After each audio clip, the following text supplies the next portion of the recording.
Assalamualaikum warahmatullahi wabarakatuh. Jumpa kembali dengan Gus Win. Kali ini Gus Win akan berbagi rahasia bagaimana sih sebenarnya membuat tabel jurnal umum yang mampu memposisikan debit kredit secara otomatis cukup dengan memasukkan kode akun pada kolom referensi dan nilai pada kolom debit kredit sehingga penulisan debit kreditnya sudah sesuai kaidah pencatatan jurnal umum yang benar. Sebagai contoh seperti ini ada contoh transaksi ya, contoh transaksi keuangan. Biasanya kita akan mencatat transaksi ini pertama tentunya tanggal. Ya. Kemudian kita akan mencatat kode akun, ya, kode akun seperti ini. Begitu kode akun sudah tercatat, di sini akan secara otomatis muncul nama akun.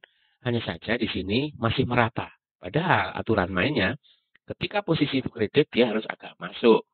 Nah, ini akan secara otomatis nanti di program Excel ya. Ini untuk PowerPoint ini hanya untuk penjelasan, untuk tutorial. Ketika nilai kredit debit dicatat, oke dia tetap di tepi kiri. Begitu kredit dicatat, maka dia akan bergeser agak masuk ke kanan. Nah, bagaimana caranya? Pertama yang harus teman-teman siapkan nanti adalah menyalin rumus. Nah, ini rumusnya ada di deskripsi, nanti bisa disalin, kemudian disesuaikan dengan kolom yang disiapkan. Yang kemudian berikutnya setelah rumus ini disalin, kita juga harus punya nanti data kode akun ya. Kita kenali dulu masing-masing bagiannya. Jadi rumusnya ini cukup panjang kalau teman-teman tidak paham bahasa Excel mungkin bingung ini apa sih gitu ya. Jadi ini kalau dibaca adalah apakah atau jika ini dan atau ya posisi F17. Jadi F17 itu adalah kolom referensi. Apakah kosong? Nah, di sini kan. Apakah F17 itu tidak kosong? Maksudnya tidak kosong. Jika ia tidak kosong, maka harus membaca data I17. Nah, I ini ya, iya. I17 ini. Ya, apakah I17 sama dengan 0? Nah, dan seterusnya ya. Terus kemudian baca kode akunnya. Kode akun ini di rumus asli di template Gus Win yang sudah di-sharing di video sebelumnya. Ya, sudah beberapa teman mendapatkannya ya. Bisa tonton video sebelumnya, ada linknya di deskripsi. Nah, ini database untuk kode akun dan nama akun, ini Gus Win tempatkan di sheet yang bernama database. Posisinya ada pada kolom B, baris 28 sampai dengan kolom C, baris 69. Tanda dolar ini mengunci ya. Mengunci supaya tidak bergeser. Lanjut. Kemudian di sini ada H17, ini adalah posisi debit. Sedangkan yang ini sebagai database. Nanti bisa kita buang posisi database-nya.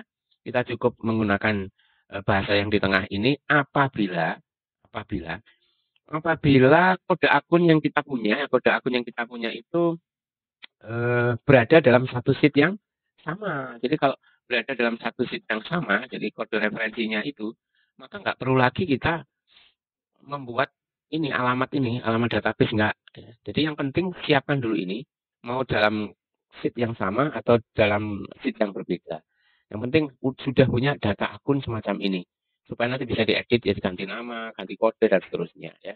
Baik, supaya tidak penasaran, ini kita pahami lagi ya. F17 adalah kolom referensi, kemudian I-nya adalah posisi kredit, dan yang hanya adalah posisi debit. Nanti kita akan sesuaikan bisa pakai huruf F atau H atau apa. Kita sesuaikan dengan yang kita punya. Saya akan bawa ke Excel dulu ya, ke Excel. Nah, ini yang template ASI yang sudah Gus Win bagikan ke beberapa teman yang request ya, sudah menghubungi melalui WhatsApp ya. Nanti caranya bisa lihat di deskripsi.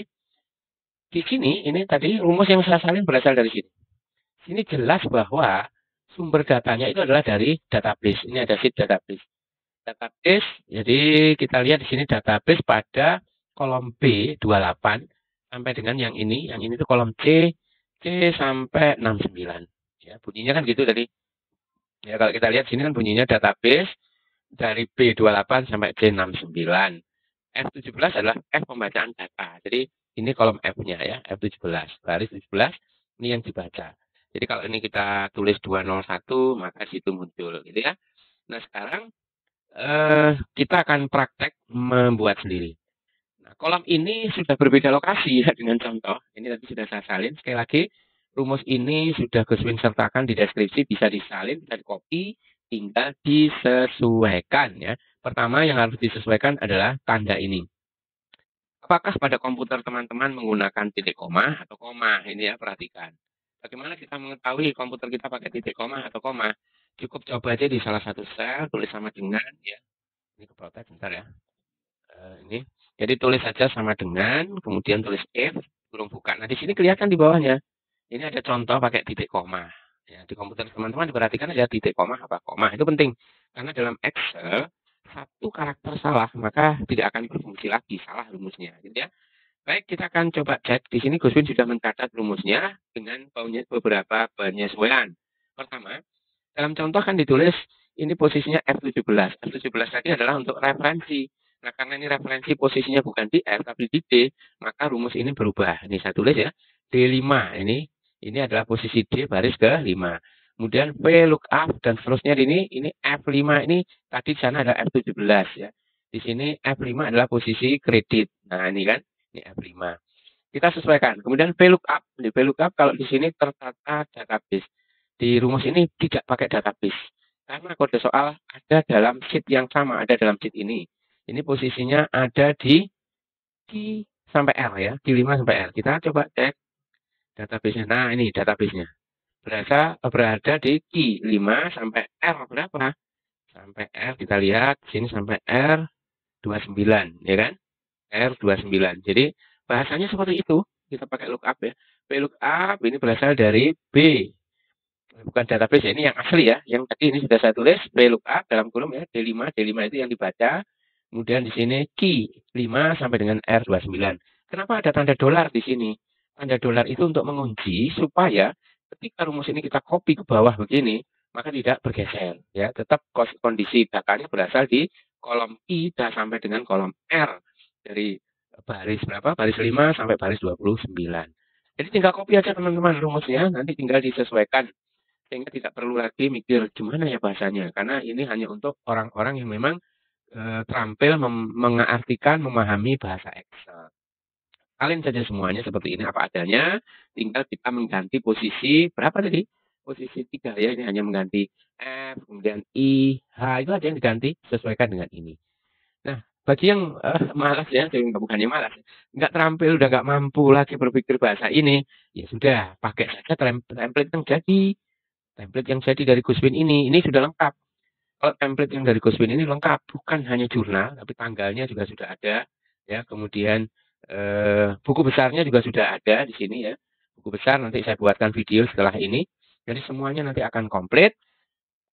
Teman-teman bisa memanfaatkan waktu luang untuk membuat inovasi-inovasi, kreasi-kreasi media belajar yang menarik seperti ini. Bisa dipakai di lab komputer, bisa di-share ke anak-anak suruh bawa laptop bagi yang ada laptop, atau gurunya sendiri yang bawa laptop, anak-anak mengerjakannya secara bergantian tinggal menunjuk. Asik pokoknya ya. Nah, nanti kalau teman-teman sudah selesai membuat ini, tabel-tabel ini kan bisa di-copy ya, di-copy tidak terbatas. Jangan lupa yang ada rumusnya ini harus diproteksi. Caranya klik di sini ya, klik di sini. Pertama kalau sudah diklik ini berarti terproteksi. Area yang ini harus diproteksi. Kalau misalnya ini saya klik, saya enter, nggak pakai password ya, maka ini nggak bisa diketik. Itu ya. Yang boleh diketik hanya ini. Bagaimana memproteksinya? Di blok dari C, dari atas ini, klik kanan, kemudian di sini, oh sorry, ini dibuka dulu. Klik kanan, kemudian sini format cell, masuk protection, silakan di checklist dua-duanya. Ya. Kemudian yang tidak boleh diproteksi adalah kolom tanggal, kolom referensi sampai debit kreditnya. Caranya gimana? Ini di blok ya, kemudian klik kanan, format cell, protection-nya di sini checklist-nya dibuang supaya nanti bisa diketik. Termasuk tanggal juga begitu. Saya peragakan ya, ini saya proteksi, saya tidak pakai password di sini langsung saya enter. Maka di sini udah nggak nampak. Jadi rumus yang di sini nggak kelihatan dan ini nggak bisa ditulis. Ada notif. Yang sini masih bisa ditulis 201. Nah, muncul kan? 101. Nah, muncul ya kan? Sama dengan yang di sebelah kanan ini juga bisa. Begitu saja sepertinya belajar memahami rumus untuk tabel jurnal umum. Selamat mencoba, mudah-mudahan tutorial ini bermanfaat. Dan jika ada yang nggak jelas, silahkan tulis saja di komentar. Bagi yang ingin langsung menggunakan template jadi, silahkan langsung menghubungi admin di nomor WhatsApp yang ada di deskripsi. Terima kasih sudah menonton, sampai ketemu di video yang akan datang. Assalamualaikum warahmatullahi wabarakatuh.